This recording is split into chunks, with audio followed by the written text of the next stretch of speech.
Hello everyone, welcome to my channel. In this video we will discuss exercise 1.2 introduction of 11th maths NCERT.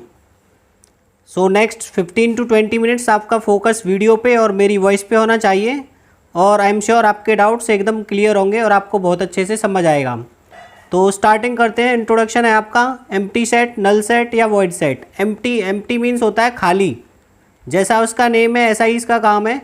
Empty set means खाली set जिसका कोई element नहीं होता, इसको हम null set या void set भी बोलते हैं। तो इसकी डेफिनेशन होगी आपकी a set which does not contain any element, a set which does not contain any element means ऐसा सेट जिसमें कोई एलिमेंट हो ही ना। इट इज़ डिनोटेड बाय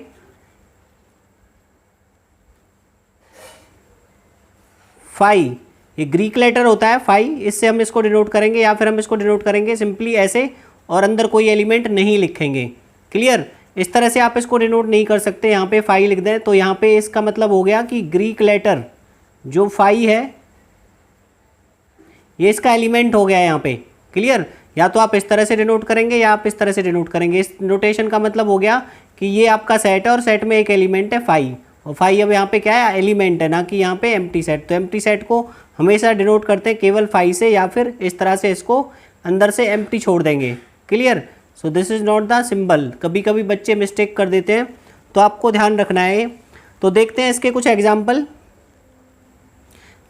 देखते हैं। फर्स्ट है आपका let A equals to set of all x such that x belongs to 1 to 2। X की जो वैल्यू है वो 1 से 2 के बीच में है and x belongs to natural number. तो आप देखेंगे कि इसमें कोई एलिमेंट नहीं होगा बिकॉज 1 से 2 के बीच में कोई भी नेचुरल नंबर नहीं आएगा, क्योंकि जो नेचुरल नंबर्स होते हैं आपके वो होते हैं 1 2 3 4 5 इस तरह से। और 1 से 2 के बीच में पूछा है तो 1 से 2 के बीच में तो फ्रैक्शन वाले नंबर्स आएंगे जो कि आपके रेशनल नंबर्स होंगे, तो वो आपके नेचुरल नंबर नहीं होंगे। दैट मीन्स इस सेट का कोई एलिमेंट नहीं होगा, दैट मीन्स ये एम्प्टी सेट है। देखते हैं एक और example. X set of all x such that x is A even prime number. जो आपका एक्स है वो इवन प्राइम नंबर है ग्रेटर देन 2 और वो 2 से ग्रेटर है। तो आपका जो इवन प्राइम नंबर होता है केवल एक ही इवन प्राइम नंबर होता है आपका, smallest and only even prime number. Smallest भी लिखने की जरूरत नहीं है, ओनली इवन प्राइम नंबर आपका 2 होता है, मतलब वो इवन भी होता है और प्राइम भी होता है। प्राइम नंबर वो होता है जिसके दो फैक्टर्स होते हैं, एक तो 1 से डिवाइड होता है और एक वो नंबर खुद से डिवाइड होता है। सो 2 से ग्रेटर कोई आपका नंबर नहीं होगा तो आपका बी क्या हो गया, नल सेट हो गया यहाँ पे। क्लियर? देखते हैं एक और एग्जाम्पल।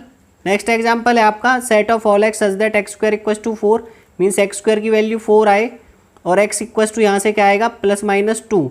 बट यहाँ पे क्या दे रखा है, एक्स इज ऑड, एक्स आपका ऑड आना चाहिए और एक्स आपका क्या आया +-2। तो एक्स आपका ऑड कभी आ ही नहीं सकता क्योंकि उसका स्क्वायर कभी या उसका अंडर रूट कभी 4 हो ही नहीं सकता। दैट मीन्स सी आपका क्या है, नल सेट है। क्लियर? इसका कोई एलिमेंट नहीं होगा जो इस गिवन कंडीशन को सेटिस्फाई करे।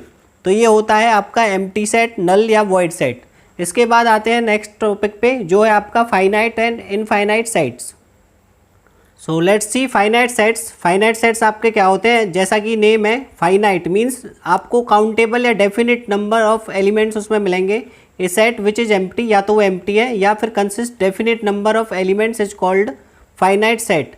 ऐसा सेट जो या तो एम्प्टी हो दैट इज ऑल्सो फाइनाइट, या फिर उसमें डेफिनेट नंबर ऑफ एलिमेंट्स हो मीन्स जो काउंटेबल हो, मीन्स जिन्हें आप काउंट कर सकें, इतने एलिमेंट्स हों उसमें, तो उस सेट को बोलते हैं हम फाइनाइट सेट। जैसे set of days of week या set of months of a year, इस तरह से आप इनको काउंट कर सकते हो, तो ये क्या होगा आपका फाइनाइट सेट का एग्जाम्पल होगा।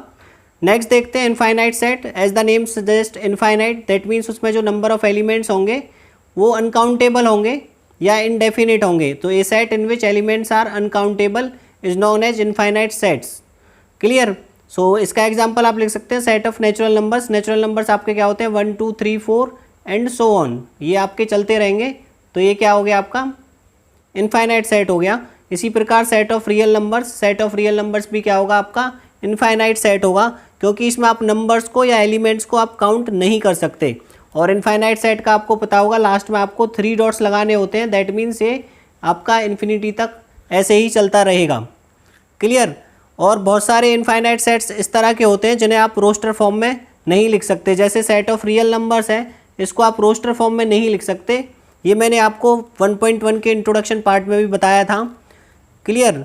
जैसे सेट ऑफ रियल नंबर्स को आप रोस्टर फॉर्म में नहीं लिख सकते बिकॉज उसमें नंबरिंग में या एलिमेंट्स में लिखना इम्पॉसिबल है आपको।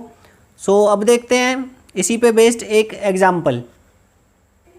सो देखते हैं स्टेट फाइनाइट और इनफाइनाइट सेट्स। फर्स्ट है आपका set of all x such that x belongs to natural number and x-1 into x-2 equals to 0। So आप यहाँ से अगर वैल्यू फाइंड आउट करेंगे x-1 into x-2 equals to 0, तो यहाँ से आपकी वैल्यू आएगी x इक्वल्स टू 1 और x इक्वल्स टू 2। तो यहाँ से आपके जो इस सेट को रोस्टर फॉर्म में आप कन्वर्ट करोगे तो ये आएगा आपका 1 और 2। तो यहाँ पे आपके दो एलिमेंट्स हो गए, दैट मीन्स ये आपका फाइनाइट सेट है। So this is finite set. Clear? जो भी आपको क्वेश्चन में कंडीशन दे रखी है उसके अकॉर्डिंग आपको देखना है कि वो फाइनाइट होगा या इनफाइनाइट। देखते हैं second example, set of all x such that x belongs to natural number है और एक्स स्क्वायर इक्वल्स टू 4 है। अब आप यहाँ से एक्स स्क्वायर इक्वल्स टू 4 को सॉल्व करेंगे तो एक्स आएगा आपका +-2, बट यहाँ पे केवल और केवल नेचुरल नंबर की बात हो रही है तो हम एक्स इक्वल्स टू 2 कंसीडर करेंगे। दैट मीन्स इसकी रोस्टर फॉर्म हो गई आपकी 2 और आपको एक एलिमेंट मिल गया, दैट मीन्स ये फाइनाइट सेट है आपका। क्लियर? तो इसी तरह से देखते हैं इसका थर्ड एग्जाम्पल। थर्ड है आपका x belongs to natural number and 2x-1 equals to 0। So 2x-1 equals to 0 को आप सॉल्व करोगे तो x इक्वल्स टू मिलेगा आपको 1/2। आपको x की वैल्यू तो मिली बट यहाँ पे x should be natural number और 1/2 आपका नेचुरल नंबर नहीं होता। दैट मीन्स इसमें आपको कोई भी एलिमेंट ऐसा नहीं मिला जो इस गिवन कंडीशन को सेटिस्फाई करे। सो जब कोई ऐसा एलिमेंट ही नहीं है जो इस कंडीशन को सेटिस्फाई करे तो ये आपका कौन सा सेट है? Empty set. और एम्प्टी सेट आपका कौन सा होता है? फाइनाइट सेट होता है। क्लियर? नेक्स्ट पे आते हैं फोर्थ पार्ट पे, set of all x such that x belongs to natural number, x is a prime number. Prime number वो होता है जिसमें दो फैक्टर्स होते हैं, एक नंबर इटसेल्फ और एक 1।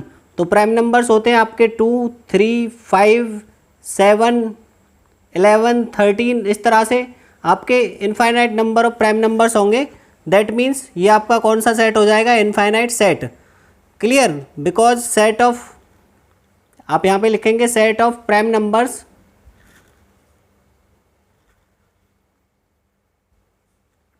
Is infinite. So given set is infinite set. Clear? देखते हैं last part, set of all x such that x belongs to natural number. X natural number होना चाहिए और एक्स ऑड होना चाहिए। तो आप ऑड नंबर्स देखेंगे, ऑड नंबर्स वो होते हैं आपके जो 2 से डिवाइड नहीं होते। तो there are infinite odd numbers like you will start from 1, 3, 5, 7, 9, इस तरह से चलते जाएंगे। और इनफाइनाइट ऑड नंबर्स हैं तो सेट भी क्या हो जाएगा आपका? इनफाइनाइट। ओके, सो आपका ये सेट कौन सा होगा? आपका इनफाइनाइट सेट होगा because there are infinite number of odd infinite set. Clear? So आपको क्वेश्चन को पढ़ना है अच्छे से, उसकी कंडीशन को सेटिस्फाई करते हुए देखना है कि कितने एलिमेंट्स हैं, और अगर एलिमेंट्स काउंटेबल हैं तो दैट इज़ फाइनाइट सेट। अगर एलिमेंट्स अनकाउंटेबल हैं जिसे आप काउंट नहीं कर सकते दैट इज़ इनफाइनाइट सेट। तो देखते हैं नेक्स्ट टॉपिक इसी का। नेक्स्ट टॉपिक है आपका इक्वल सेट्स। सो देखते हैं equal set. 2 sets are set to be equal. 2 sets को हम इक्वल सेट बोलेंगे if they have exactly the same elements. अगर उनमें एग्जैक्टली सेम एलिमेंट्स हैं, दैट मीन्स अगर एक सेट में आपको 3 एलिमेंट्स दे रखे हैं तो जो आपका सेकंड सेट है उसमें भी आपके वो ही 3 एलिमेंट्स होने चाहिए। तो उन सेट्स को आप बोलेंगे इक्वल सेट्स और हम इस तरह से लिखेंगे A equals to B। Example देखते हैं इसी का। सपोज A आपको दे रखा है 1 2 3 4, B आपको दे रखा है 4 3 2 1 और C दे रखा है 1 2 4 3। First of all order sets में मैटर नहीं करता, आप किसी को कहीं पे भी लिख सकते हैं आगे पीछे। बट आप यहाँ पे देखेंगे कि जो एलिमेंट सेट A में है वो सभी एलिमेंट सेट B में हैं और वो सभी एलिमेंट सेट C में हैं और सभी की सभी एलिमेंट्स एग्जैक्टली सेम है। सो आप क्या बोलेंगे? Here set A equals to B equals to C। Clear? So इस तरह से अगर आपको एग्जैक्टली सेम एलिमेंट्स मिले हुए हैं तो आपका उस टाइप के सेट को बोलते हैं हम इक्वल सेट्स। सो एक और यहाँ पे आपको याद रखना है, set does not change if 1 और मोर एलिमेंट्स आर रिपीटेड। ये आपको 1.1 के इंट्रोडक्शन में बताया था कि एक सेट चेंज नहीं होता अगर हम उसमें एलिमेंट्स को रिपीट करें। लेट्स से A मैंने लिखा 1 2 और B मैंने लिख दिया 1 1 2 2। सो यहाँ पे A equals to B set है। क्लियर? बिकॉज जनरली क्या होता है, हम सेट में एलिमेंट्स को रिपीट नहीं करते, तो बी सेट एक्चुअल में आपका क्या है 1 2। सो यहाँ पे आप देखेंगे each and every element of A is in B and vice versa. Vice versa means B के एलिमेंट ए में है और ए के एलिमेंट बी में है, एग्जैक्टली सेम एलिमेंट्स हैं, तो ए इक्वल्स टू बी होगा। अब देखते हैं इसी पे based 2 example. So your question है find pair of equal sets if any. आपको 5 सेट्स दे रखे हैं, इसमें से बताना है कौन कौन से पेयर ऑफ इक्वल सेट्स हैं, अगर कोई है तो। सो देखते हैं सॉल्यूशन आप किस तरह से करेंगे। पहले आप हर सेट को रोस्टर फॉर्म में लिख लीजिए। फर्स्ट सेट है आपका ए दे रखा है आपको 0, ये ऑलरेडी रोस्टर फॉर्म में है। बी सेट देखते हैं, बी सेट आपको दे रखा है set of all x such that x is greater than 15 and x is less than 5। Clear. So B set की आप रोस्टर फॉर्म लिखेंगे तो एक्स ग्रेटर देन 15 होना चाहिए और लेस देन 5 होना चाहिए। तो ऐसा कोई नंबर पॉसिबल नहीं है कि जो ग्रेटर देन 15 हो और लेस देन 5 हो। क्लियर। सो ये आपका क्या होगा एम्प्टी सेट, इस सेट का कोई भी एलिमेंट एग्जिस्ट नहीं करेगा। फिर आते हैं हम सी सेट पे। सी है आपका set of all x such that x minus 5 equals to 0। तो एक्स माइनस 5 इक्वस टू 0 को अगर आप सॉल्व करोगे तो एक्स इक्वस टू क्या मिलेगा आपको 5। सो यहाँ पे सी सेट को में क्या मिला आपको केवल 5। देखते हैं फिर डी है आपका set of all x such that x square equals to 25 और एक्स को सॉल्व करोगे तो आएगा आपका plus minus 5। So D set है आपका वो आएगा -5 और +5। अब आते हैं ई सेट पे। ई है आपका set of all x positive integral root of x square minus 2x minus 15। So इसको आप सॉल्व करोगे और उसके पॉजिटिव इंटीग्रल रूट को लोगे। सो हम सॉल्व करते हैं x square minus 2x minus 15 equals to 0। So इसके x square minus 5x plus 3x minus 15 equals to 0। यहाँ से आपको मिलेगा x कॉमन x माइनस 5 और यहाँ से +3 कॉमन x माइनस 5। यहाँ से आपको मिलेगा x minus 5 into x plus 3 equals to 0। तो यहाँ से आपकी 2 वैल्यूज आई, x इक्वस टू 5 और x इक्वस टू -3। -3 हम नहीं लेंगे। रीजन क्वेश्चन में आप देखिए पॉजिटिव इंटीग्रल रूट लेना है आपको, तो ये पॉजिटिव इंटीग्रल रूट है आपका x इक्वस टू 5। क्लियर। सो जो सेट ई आया आपकी वैल्यू 5। क्लियर। अब आपके पास सभी की वैल्यू है, ए सेट, बी सेट, सी, डी और ई। और अब आप यहाँ पे क्लियरली देख सकते हैं कि कौन कौन से सेट आपके इक्वल हैं। तो आप देखेंगे pair of C and E are equal. जो सी और ई सेट है आपके उसके एलिमेंट सेम है, सो सी और ई आपके इक्वल हैं। बाकी और कोई भी सेट यहाँ पे इक्वल नहीं है। So here C set equals to E, यही आपका आंसर होगा। क्लियर। आई होप बहुत अच्छे से क्लियर होगा आपको। इसी तरह से करने हैं आपको एक्सरसाइज के सम्स। बहुत ही सिंपल सा फंडा है, केवल आपको डेफिनेशन आनी चाहिए कि इक्वल सेट क्या होता है, फाइनाइट सेट क्या होता है, इनफाइनाइट सेट क्या होता है, इक्वल सेट के लिए क्या कंडीशन होती है। सो इस वीडियो में फ़िलहाल इतना ही। नेक्स्ट वीडियो में करेंगे हम एक्सरसाइज के सम्स। अगर आपको कोई भी डाउट है तो you can write in comment section या फिर आप मेरे को मैसेज भी कर सकते हैं।